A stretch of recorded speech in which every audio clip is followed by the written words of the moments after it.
Hello, Jollibee, Dipolog City.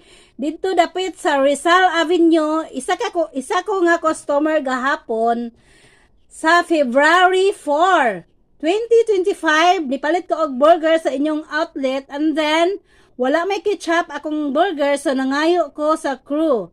Nashock na lang ko guys nga ang ilang ketchup is Greenwich. Gitagaan kog duha ka ketchup.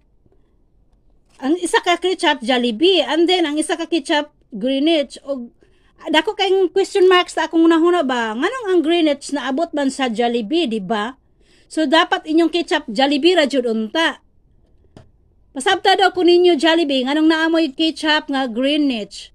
Di ba competitor mo sa Greenwich?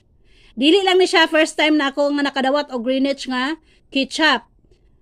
Sa diha pa jud nakadawat na jud ko, nag-dine in ko sa inyong outlet and then nasya ko nga Greenwich. So wala lang ko ni imik pero naara sa akong hunahuna ngano pero karon ako na jong gibidyuhan guys para maliwanagan pod akong utok kung nganong ang Jollibee na ay Greenwich nga ketchup. Please kog tubag para maliwanagan jud akong utok. Salamat guys.